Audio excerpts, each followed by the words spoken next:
And we'll continue to wait here for a few minutes until we get a critical mass. Welcome to the Alternative Investing Club. Today is October the 4th, 2024. And today we have DLP Capital, who's going to be coming in and talking to us on the topic of credit, where credit is due. Good title. Leaves room for change with every presentation, I probably. Um, but Rich will be joining us in just a moment here.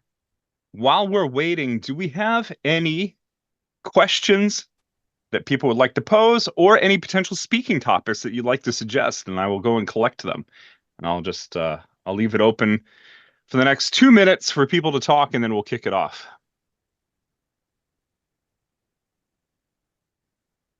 Hey Daniel, is this also another investment that's going to be part of the fund? Well, these people are actually our original first investment, and which we will be placing the fund's first investment next week. So right after this, I'm not sure if this is purely educational or if it's cross-educational, but DLP Capital is a club fund speaker, and so I brought them in. They're going to speak on a little different topic than we had last time. So this is a club fund speaker, and the fund will be putting its first investment into DLP Capital next week, which I hope you are able to join the fund and participate in that.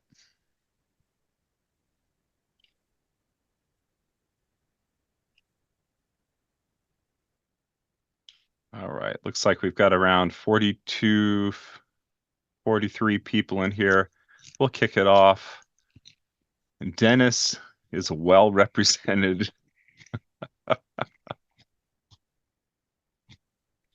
Let's start off Better with than waking last week. everybody up. Could you put into the chat what city or what state you are joining us from? It's usually Hillsborough. Dennis, good. Dennis, we got to get together for coffee sometime if you're right here in Hillsborough. AA. Where's AA?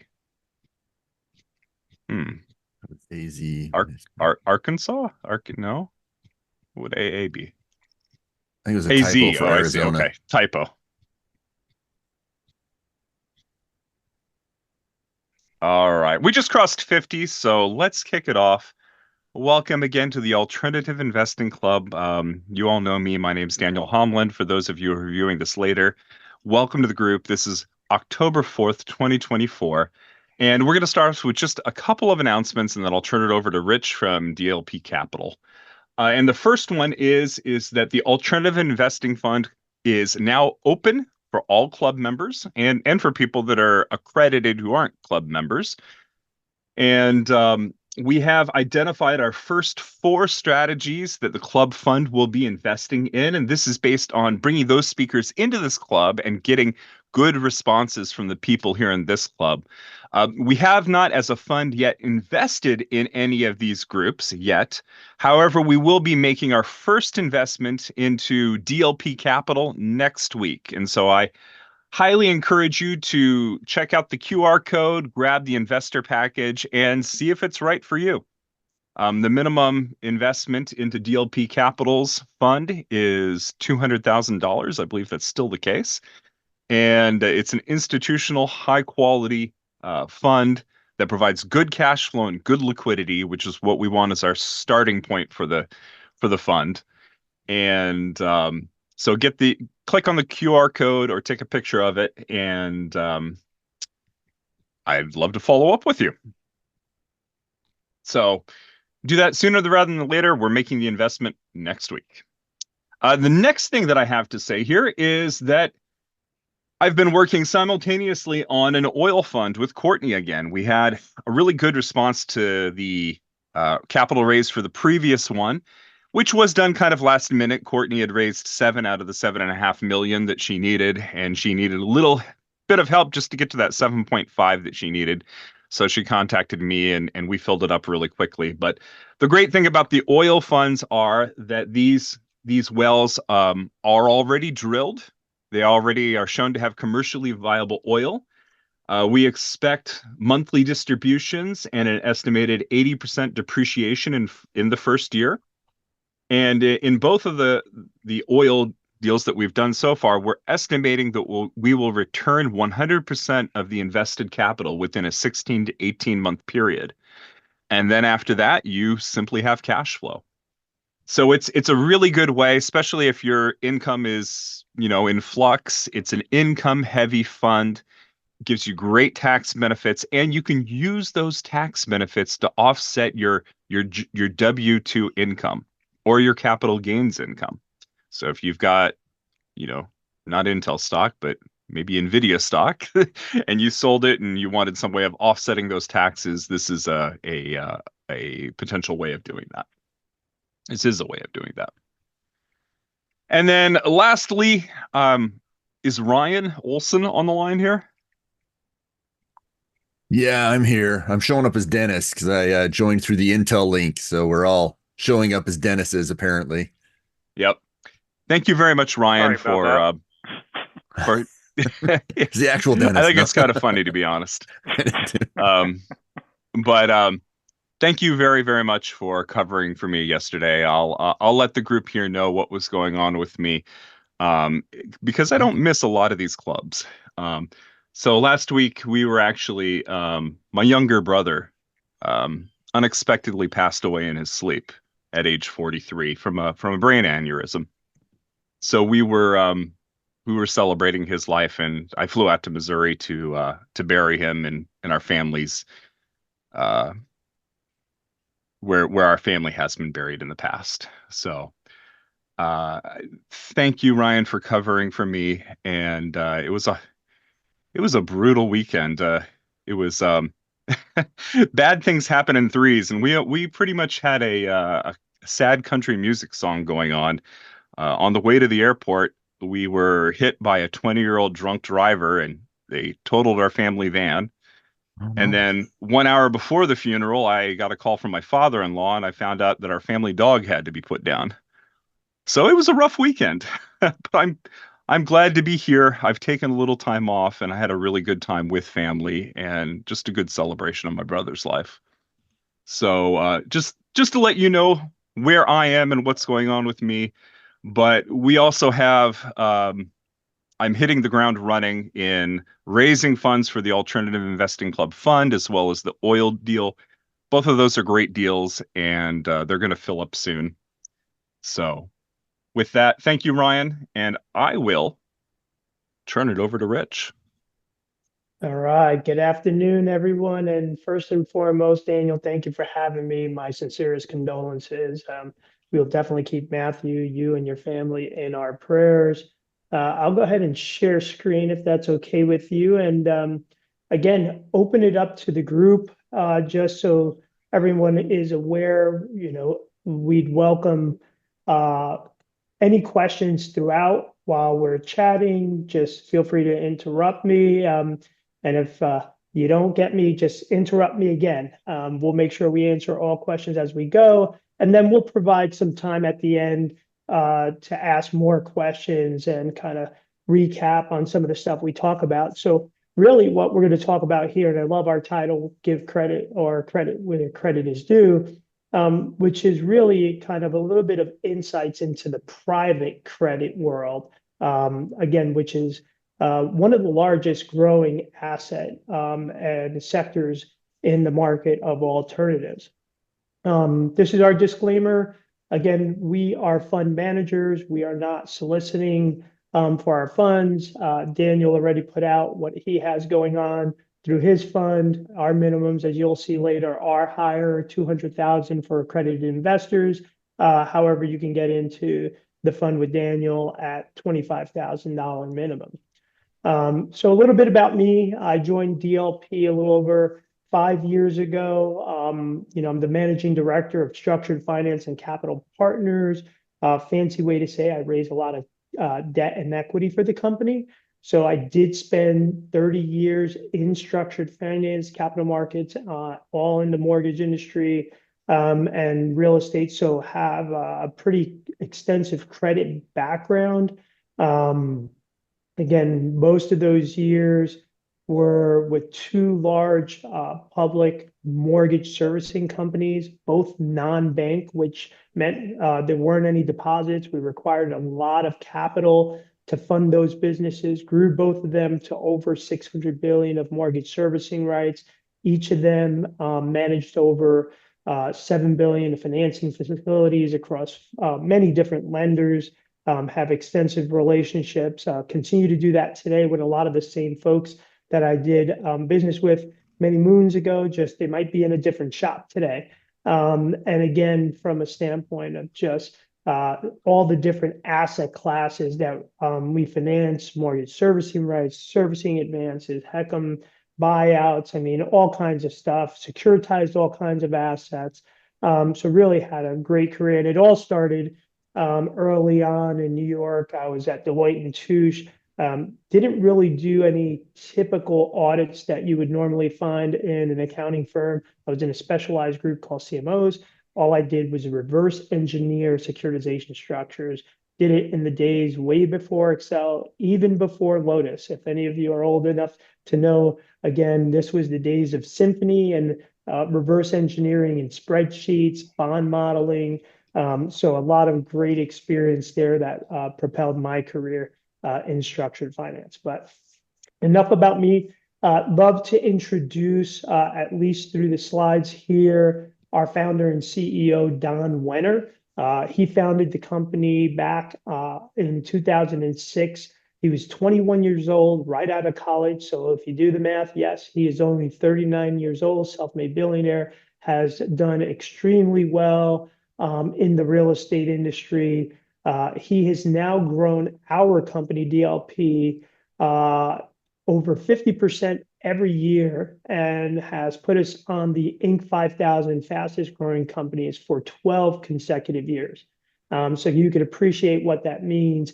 Most companies that make the list once aren't even around in 5 years. They're more likely to go out of business than to make the list a second time. But he's done, over 10 billion of transactions, closer to 11 billion now. Again, that's been mostly in acquisitions and development of real estate. But for the first time, we've actually surpassed our real estate assets under management with the credit side of the business on the lending side. So again, we are now doing more credit work, which is what the topic for today is going to be. And it is becoming a greater, as you'll see, greater asset class in the market.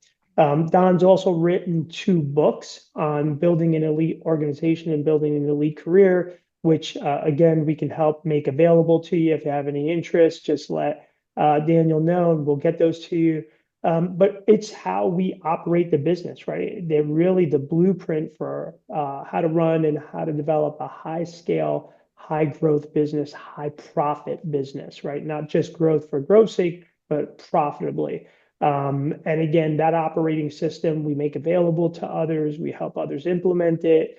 But again, great opportunity. It's why we've grown so much year over year. We do more in 90 days. That's how we run our company in a 90-day rhythm. We all set goals every 90 days. We look at every middle of the month, end of the month, how we attack those goals and are we on track?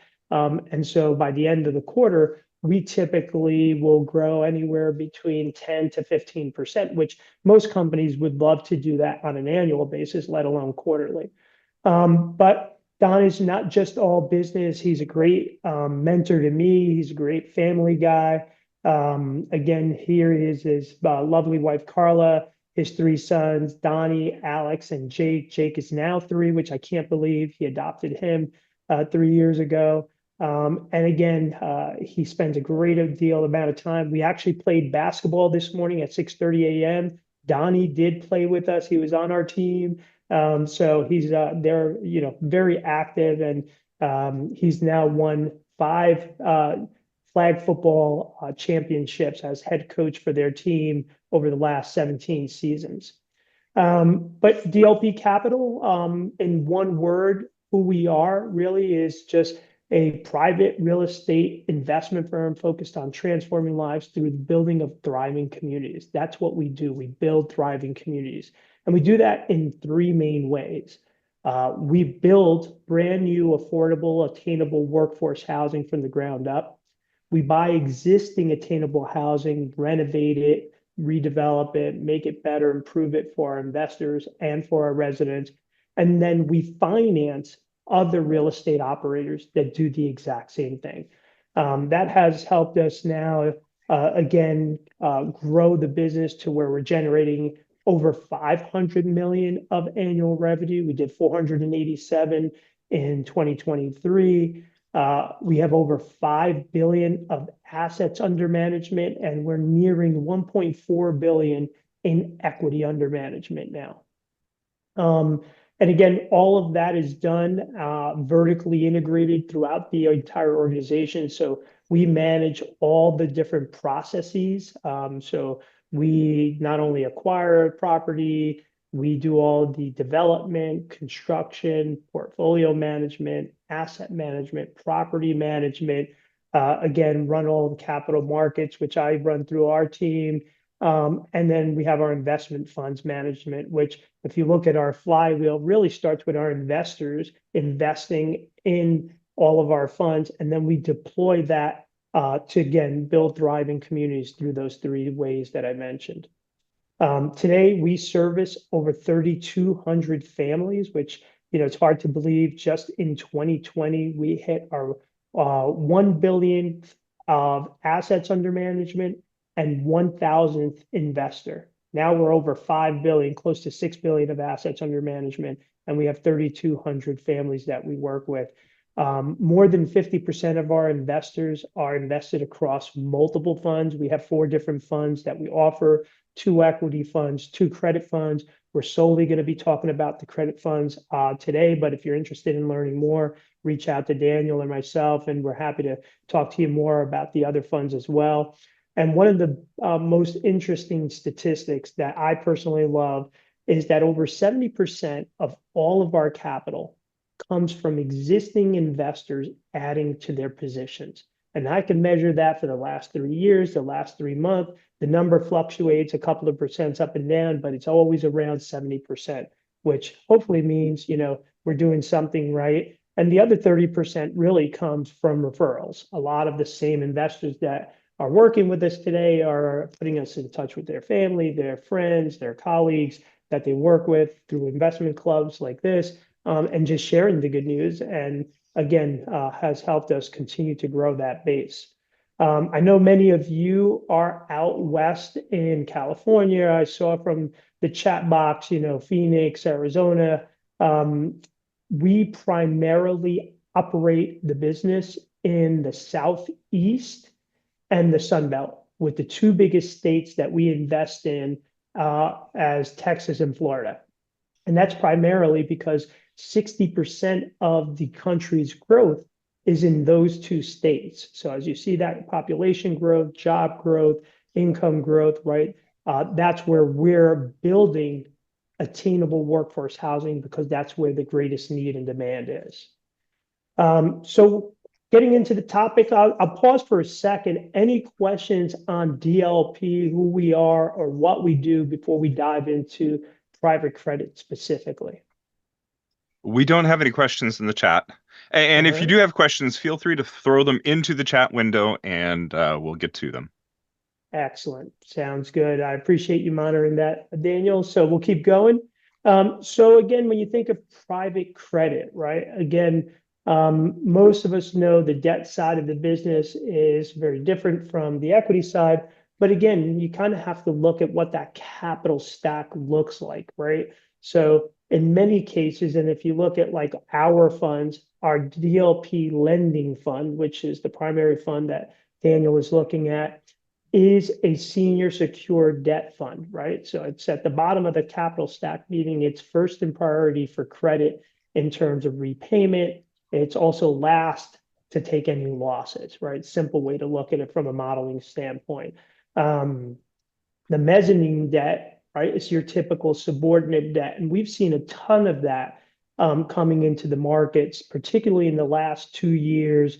In many cases, you'll hear it termed as rescue capital, because again, a lot of operators out there who have found themselves in need of refinancing coming up on maturities have been over levered. And so when they go to refinance, right, they don't have, they can't get the same amount of debt on the same property as they did previously. So in order to bridge and not come in with additional equity, many of them have been filling that with that rescue capital, that mezzanine debt or preferred equity. Either or, they're very synonymous, just in priority, again, equity versus debt. And then you have common equity above it. And then again, one of the things you'll see, right, and we'll kind of go through it when we talk about DLP funds, right? We always have common equity even behind our equity. So even the equity funds that we have are common equity, but we have what I'll call preferred common, meaning there's additional common behind the equity that we have in the funds. And then there are different types of private credit, right? I mean, everything from venture capital and venture debt funds, which, again, are shorter maturity type funds, 1 to 4 year, but mostly VC type firms funding new startup type businesses. Again, we talked about the subordinate debt in the form of mezz and preferred equity. And then you have asset-backed loans, right? Which again, you see a lot of not just in real estate, but all other asset classes, inventory, receivables. And that's where the securitization markets primarily work, right? And they play is typically going to be in the asset-backed loan space. And then you have your specialty loans, which are more niche products for, aircraft, railroads, and other types of lending. So again, where we sit, I mean, it's incredible to see, but the market today, and you'll see there's more capital than there is even debt available today in the private credit space. So we've now exceeded 2 trillion in AUM, over 1,000 private credit funds. So that's how much capital is pouring into this space. That's 10x what it was during the financial crisis, right, 15 years ago. So again, and you can see returns, right, have outpaced the equity industry indices, and again, only exceeded by private equity. But in this market, and we'll talk a little bit about that, right, where we sit today, private credit, that spread has narrowed some, and the amount of return for the less risk that you're taking is a compelling argument over just direct equity investments. So characteristics, right? When you're talking about the type of characteristics these have, right? Typically, you're going to have recurring income that comes from the mortgage payments, from interest payments, from fees, and in some cases, some funds may have prepayment penalties that go through. We don't have prepayment penalties on our loans, but there are funds out there that do. And again, the returns are not correlated with that of public equities. And that's been one of the biggest drivers of the growth in AUM in this space. People fleeing away, looking for something a little more consistent, something that's not as volatile. And again, even though some say you might have some potential illiquidity premium, right, in the credit space, the reality is that you still have pretty good liquidity. And we'll talk about like the DLP funds that we have 90-day liquidity. You can get out of our funds anytime with 90 days notice. Now, not all funds are created equal, not all the same. So again, there is a little bit of illiquidity premium in this space. But again, many of the deals today have really traded really well and have performed extremely well. And for the most part, have been seen as many investors as a flight to quality and to credit.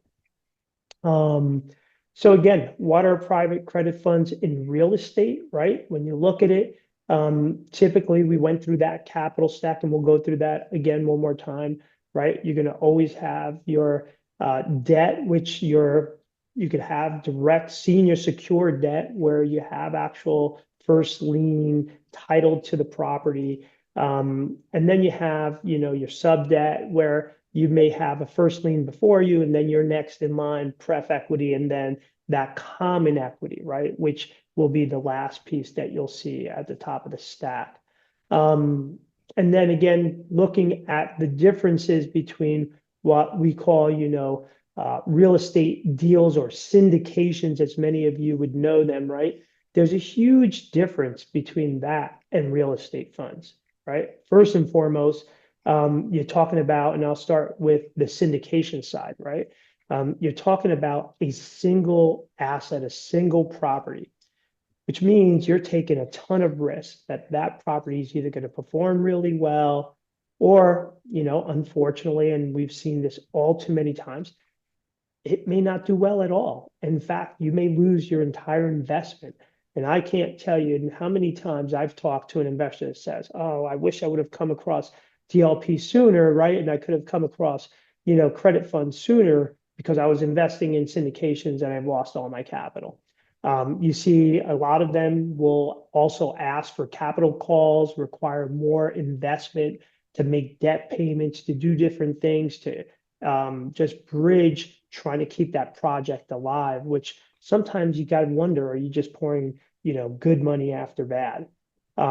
Also, you're responsible, right? If you're the one doing it, you have to do all the diligence in that particular property, right? To make sure you know what's going to happen, what the cash flows are going to be, what the exit's going to be. You have to know the market really well.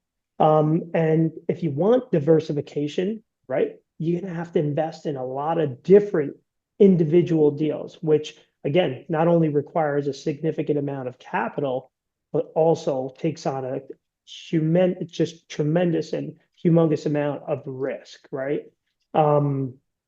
So compare that now to real estate funds, right? The credit funds, where first and foremost, you have diversification, right? You have multiple loans across a wide array of deals. You have geographic distribution in multiple states, so you're not exposed to any one particular area. And again, you can not only diversify, but you can get really good returns and really good cash flow from those properties and from those loans by just investing through the credit funds and investing in equity funds. Any kind of fund is going to give you a broader and more what I'll call consistent return profile over any syndication.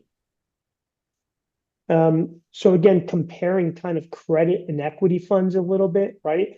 I mean, again, in most cases, folks would say you have a lower return and higher return in equity, and then you'll have, distribution-wise, you might have more consistent distributions in the credit funds versus, equity funds may be a little less, but you can still get, regular distributions, just maybe a little more volatile in terms of the returns. They may not be as consistent as a credit fund would be. And again, return of capital, right? You're senior to that equity in a credit fund. That's one of the benefits of being in a credit fund. So if you're happy with, call it a high single digit, or in the case of like DLP credit funds, right? We have never returned less than 10% in any month annualized, right? An annualized return in any month, because we distribute all the cash monthly, less than 10%. So again, if you're happy with just getting double-digit returns without taking equity level risk, right? That's a great trade. And in fact, I'll say it for what it's worth, right? If you look at 2023, I will guarantee you that almost all credit funds did better than most real estate equity funds.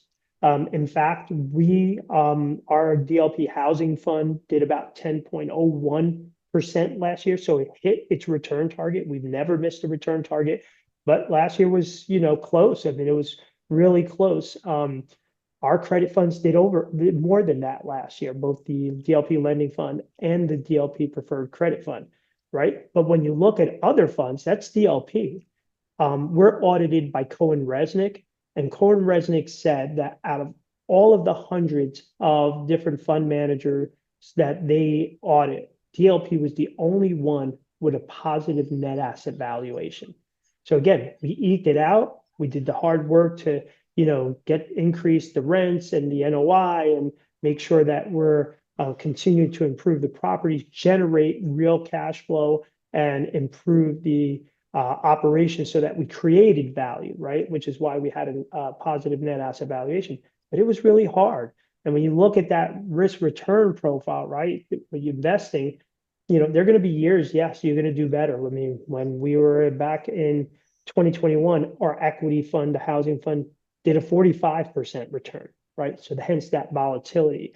And you can get bigger returns, but you might have, periods where it'll be lower. And again, you're going to have that volatility, and you're going to have, again, a little more risk. Whereas credit funds are going to be very, very consistent. You're going to fluctuate within a couple of points, but that's about it.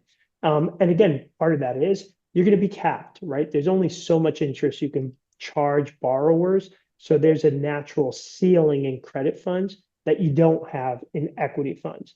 But again, typically the hold period is going to be shorter than in an equity fund. And then the tax reporting is going to be different, right? As a 1099 DIV for credit funds, you don't get the same tax benefits that you would from depreciation and other tax benefits in an equity fund.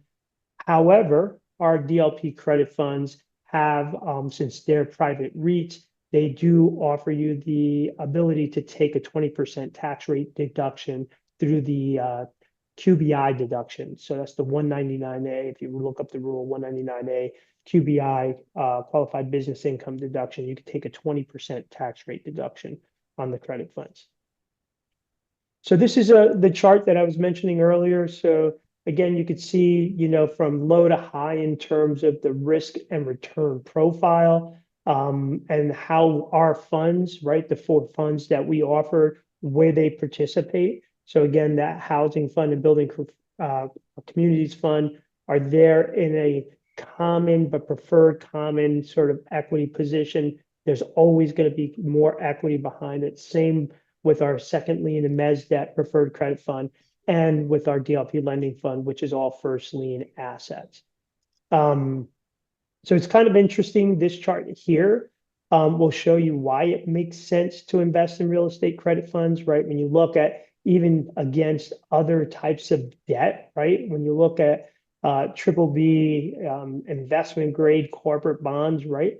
The spread, the risk that you're taking on a, call it credit fund, isn't going to be much more than if you would an investment grade triple B bond, but you're going to get a premium for that credit spread, which makes it very compelling. And again, that's why you see, again, the growth in the AUM that's really kind of outpaced the market. You could see that there's a lot of dry powder still. And again, 2023 and 2024 have shaped up to be even bigger years.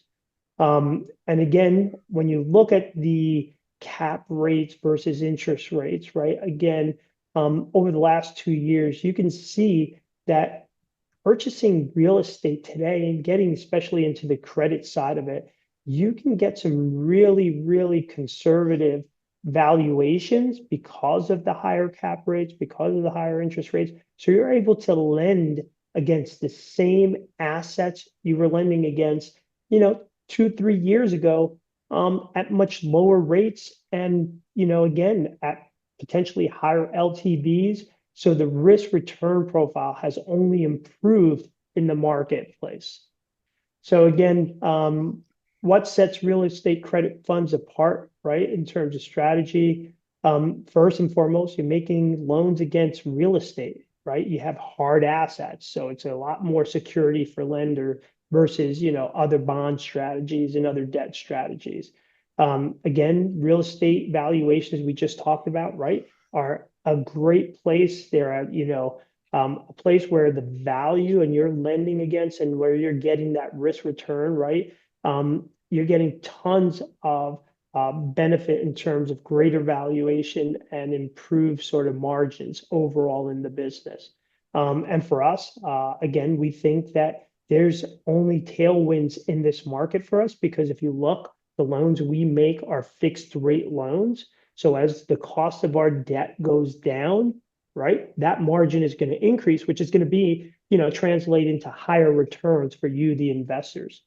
Then again, these are just, you have great cash flows from the generation, right? These are rent producing, income producing assets, highly dependable, very consistent, and particularly in the space that we operate in, right? Affordable housing. This is not a luxury, right? Housing in and of itself is a necessary asset, right? Everybody needs housing, whether it's rental or single family home, which again, the cost has skyrocketed. When you look at the cost of owning a home has only increased, and it's been multiples that it's gone up. And the cost of rent has also gone up just year over year, 14%. So again, you're going to see that there's going to be the likelihood of there always consistent demand. And I'll give you a good example. In 2020, during COVID, our occupancy was running around 97%.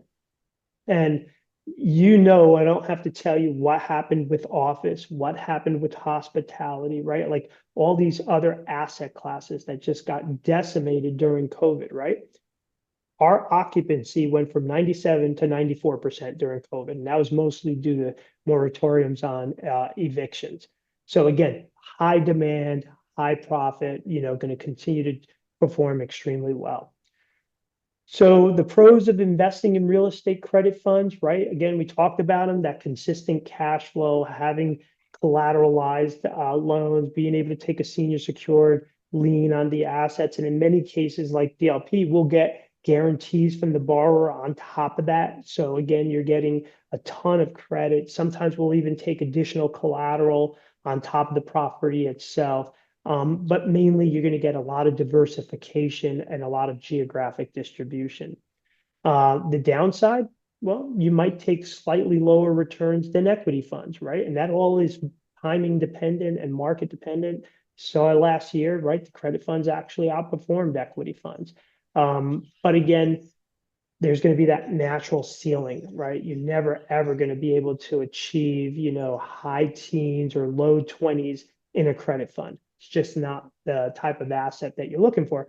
But you could definitely count on consistent high single digits, or in the case of DLP, double digits, low double digits, but get a very consistent return. So how do you know if it's right for you, right? If you're looking for consistency, you're looking for income, you're looking for liquidity, right? In terms of, typical equity funds are going to lock you out either 3, 4, 5, 7 years, right? So there's not as much liquidity in the equity funds. If you're looking for something that has a lot more liquidity, in the case of DLP funds, right, 90-day, you can get out anytime with 90 days notice liquidity. And if you're looking to really just, again, have some very consistent income, that's when this is going to be a good fund for you. So I'll pause there before we talk about the DLP funds specifically. Any questions on the credit space and the credit markets? Oh, we've got a couple of questions here. I'll hit you with the 2 quick ones. What's your target LTV?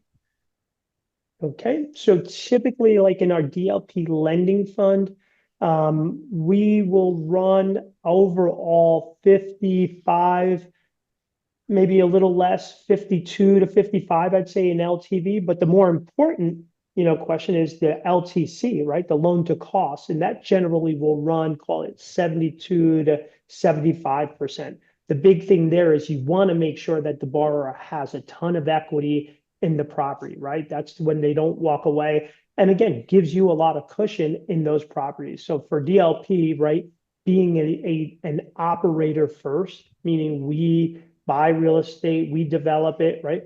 When we lend, we always underwrite a loan as if we were going to buy it, right? And so we don't lend to own, but if we ever had to take back a property, we'd be happy to own it at the basis they're buying, at the LTV, because we know there's equity. We can complete the project. We could step in, finish construction, lease it up on the property management. We could do whatever we have to do to mitigate any risk, which is, knock on wood, why I can say, in the 10 years the lending fund has been operating, we've never had a loss to an investor. As a matter of fact, I can say that about all of our funds. We've never had a loss in any of our funds to our investors. We've never missed, a return target.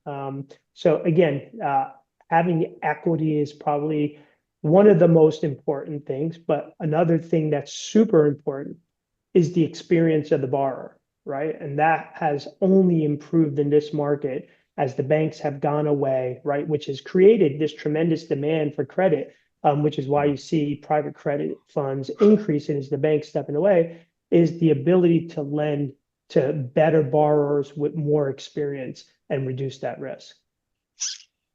All right, another question that we have here is how, and this is for those of you that are interested in the current news here, how has Hurricane Helene impacted your investments? It's a great question. And, it's a sad situation. So in our deal, well, I'll say, first and foremost, thankfully, nobody got hurt. So knock on wood, thank the Lord. Everyone is safe. We had 2 properties, and you can't write this, right? So rates are going down, markets are improving, cap rates improving. We bought one of our first assets that we've bought in a while, a great, beautiful property called Asheville Exchange. So yes, in Asheville, we just closed on it 2 weeks ago. Hurricane hit a week ago, right? Like you can't write this stuff. But again, thankfully, minor issues there. No power, things like that. But getting through it, no big issue. And then we have a property in Valdosta, Georgia, that took on a little minor flooding. But outside of those 2 properties, everything else is great. And again, we have a lot of relief efforts going on through our DLP Positive Returns Foundation. We're partnering with some other folks. So if you're interested in learning about any of that, let us know through Daniel, and we'll be happy to put you in touch with the right folks. But the portfolio did very well, considering that, again, you've seen from the heat map, it's really Carolinas down to, Central Florida and out through the Sun Belt to Texas. So we were right in the mix of it. All right. And the next question is, how much leverage does DLP use across its funds? What is the possible impact to investors of using leverage? Yeah, great question as always. And, what I'll say is a lot of people look at leverage as, almost a 4-letter word, but me being a credit guy, managing leverage for, over 30 years, there's a prudency that you have to use when using leverage. And if you do and do it right, it's a great tool, great for cash management, great for returns. So in our credit funds, let's start there. So our DLP lending fund has about 1.3 billion of loans in it, say about 300 million of undrawn capital from, the construction reserves and holdback. So let's say $1 billion altogether out the door. Half of that is equity and about half of that is debt. So think of it as a 1-to-1 leverage, right? Which is very different from, like a hedge fund or, some of these private equity funds where you'll see 7, 8, even higher times leverage. Our funds cap us, right? So we can only go so high within the funds, but we like that 1-to-1. That's a place where I'm very comfortable with the return profile, with the risk profile, with what it does for our investors and returns. When we use leverage, we again use it very prudently. We have multiple lenders across the space. I have about 1.4 billion of credit facilities across 4 different lenders. I have a 5th lender that is coming on board. I just finished closing and upsizing a facility at the end of September, an existing facility. So again, we stagger maturities, make sure none of them are ever going to mature at the same time. I mean, there's just stuff that you can do when you've been doing this for a long time that really mitigates that risk, but returns, gives it a good return profile. Our DLP preferred credit fund is subordinate debt and mezzanine debt, which means you're not levering that. There is no leverage, right? That's already levered in the fact that you're putting that out. So we don't use any leverage in that fund. And then our 2 equity funds, right, where we build from the ground up and we're buying existing assets. I'd say generally, the average loan to value on those portfolios is going to be, 60 to 65%. So out of our housing fund, let's call it, right, which has over 2 billion of assets in it, 63 properties with Asheville Exchange now. That one there, we've locked in, all but maybe 5 of the loans, or excuse me, 5 of the properties, the debt where it's all low fixed rate agency, HUD finance, like different, we've refinanced that portfolio. I mean, some of the deals, we bought a deal 2 years ago called HPX. It was a 10 property, 10 different assets, different properties across 7 different states. We locked that in at a 2.7% fixed rate. So again, we've done a lot of great things from managing the debt side. So when done right, when done well, right, it could be a very, very accretive tool, but it takes a lot of active management. So great question. We have a couple of more good questions, but if you want, I can hold those to a later point. Or we can do them now. I'll take your lead, Daniel. All right. So quick. Here's a quick one. How long do you have to hold the credit funds? So you don't have to. You have 90-day liquidity. So you could be in for 90 days. You can be in for 9 years. You could be in for longer. These are all evergreen funds, which we'll talk about. So again, you don't have to be in. Daniel, I don't know if your fund to fund is going to have any particular hold period, but our funds on the investment side for the lending fund and preferred credit fund have 90-day liquidity. Well, and that is exactly why I chose you as the first fund that the Alternative Investing Club Fund would invest in, because being able to receive better cash flow and have great liquidity right up front gives our fund a lot of flexibility, because we can immediately take investor money, put it into your fund, and we're getting, the returns from your fund. And then if the Alternative Investing Club Fund has a 3-year hold, which is better than a lot of syndications that are 4 to 6. But we can balance, money that's put into your fund versus longer term investments. If a deal comes along that's 6 years, we can sell some DLP, move that over to the 6-year investment, and that gives us the flexibility in order to, be able to move money around within the fund. It also gives us the flexibility in order to quickly return investor capital, which is obviously a great feature as well. That's exactly right. So the liquidity of your fund was very attractive for me. Yeah. So to that point, I'll make one other comment. Again, the loans we're making in these funds are very short-term bridge loans, 6 to 36 months.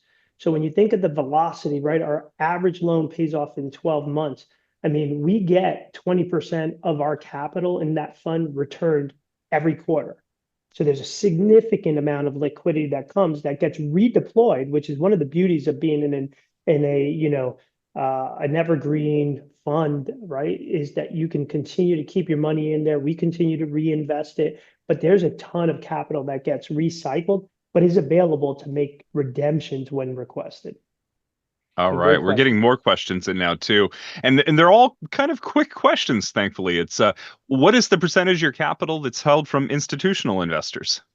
So today it's less than 10%, mostly families, family offices, and when we talk institutions for DLP, it's mainly going to be registered investment advisors where my relationship is with the advisor, but he has 10, 30 different of their clients investing in our funds. So again, that's the way we've done it. We really haven't targeted any of the, call it the CalPERS or the big, pension funds or endowments. Not that we won't ever do that, but right now our focus has always been primarily on the high net worth, ultra high net worth individual. And then now we've been migrating, working more and more with registered investment advisors, and that will continue to increase over 2024 here in this fourth quarter, and then 2025. We've done a lot of work to structure and get our iCapital set up, get fact right reports, a lot of diligence, all the things that the institutions are looking for. So great question. And another question here: do you have an independent financial audit? We do. So we are audited by Cohen Resnick, and I will tell you that's one of the most important things you'll want to look at and any fund you're investing in, right? Is we are audited by Cohen Resnick. All of our funds, we make those funds available every year. So again, transparency, reporting. That's also how the valuation is calculated, like in our equity funds. So like in our housing fund, we get a brand new appraisal on all our underlying properties, and then that goes to Cohen Resnick. They have a real estate group that goes through all of that, and they help set that valuation. All right. I'll let you continue for a little bit here. All right, we'll keep going then. And So just keep in mind, sorry to say this, we have 8 minutes left in our meeting. So I don't that's know beautiful. where Yeah, you no, are in your we're presentation. almost done. So Okay. again, we're just going to talk a little bit about our funds, right? A couple of the big features that you should consider is these are evergreen funds, right? Like I said, you can stay in these funds, continue to maximize your timing within them. You can be in there for, 10, 20 years if you want to be. But the most important thing is it gives you the freedom to be able to decide when you want to take your capital back, right? And allocate that and align it with your tax efficiency. Also, it prevents us ever being in a position where we have to sell assets in an inopportune time, right? So that's the beauty of the funds. We've had 10 different funds now over the last 12 years. A lot of this we've talked about, right? Over 5 billion in assets under management, close to 1.4 billion of equity. We've never missed a fixed or preferred return target ever. We've never had a loss in any of our funds. We've produced double-digit equity returns every year since inception in all of our funds.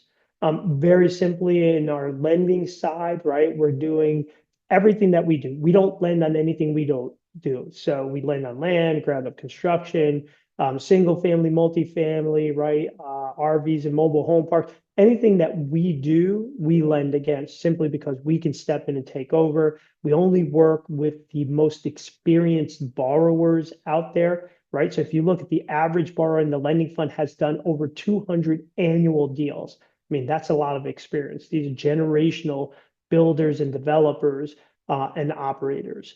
The quality of the assets, right, in terms of the locations, right? We stick to that Southeast, right, that we know is really going to be continuing to increase in population and growth and equity and jobs. And then again, we look at the geographic areas and the distribution and make sure that we're mitigating all that risk. Our lending fund is all senior secured. Again, first lien mortgages. We do get some personal guarantees, also very low loan to value, right? As I mentioned, in the mid 50s, loan to cost in the low 70s, a lot of equity behind it, and very experienced operators. Since inception, our lending fund has done 13.12%.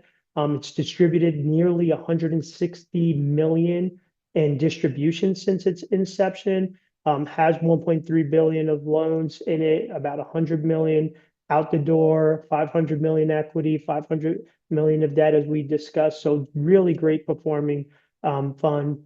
Our DLP Preferred Credit Fund is a newer fund, and this fund we expect will wind up having at least a call it 75 to 150 basis point higher return annually as it continues to grow. It's fairly new, but this is our subordinate debt, right, where we do pref equity and subordinate debt, mezzanine debt. So a lot of great assets in this particular fund. And when you put them side by side, easy to see. So the targeted annual returns, right? The DLP is 9 to 10%, has never been less than 10%. Preferred credit fund, again, 10 to 11, has achieved that targeted return as well, exceeded it, right, over 11%. All of our funds, and this is very important, all of our funds pay a preferred return to investors before we earn our management fee. So we have a standard 2 and 20 model, 2% management fee, and then a 20% promote that we get. 80% goes to investors after that, but 8% and 9% preferred returns. So again, if we don't hit at least a 9% preferred return, we don't get paid, right? All distributions are made monthly with 90-day notice on redemptions. Again, 1099 DIV, Our investment minimum is 200,000, but you could get into again the fund with alternative investment club at 25,000. So, Daniel, I'll turn it back to you for any final questions, my friend.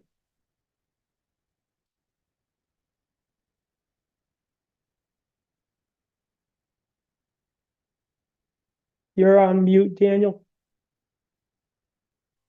My apologies. We've got a couple of questions here, although not as many as I would think. I think you've hit most of the answers here. Anita asks, I've been hearing about the Texas housing market being oversaturated due to building. Can you talk to that? Absolutely. Yeah. And Nita's right. I mean, there are specific markets. Houston is a good example. There are specific markets that have been oversaturated. And it is what it is, right? That will reverse itself simply because there is such a need, right? Most of the saturation has come in what I'll call the luxury market, right? Which again, is very different, and I can't stress enough, very different from the attainable workforce housing space, right? I don't care what market you go to. You can go to any of the markets that we talked about, right? In California, in Oregon, and Arizona. You can come to Texas. You can go to Florida. You can go anywhere you want. And there's going to be an undersupply. I mean, it's one of the biggest things you'll see in our political, landscape, right? That they're talking about. It's there's just not enough attainable workforce housing. So yes, while there is a saturation, it's a very different market from what we invest in. So great question, Anita. Thank you. Jack is asking, how does DLP keep its occupancy rate so high?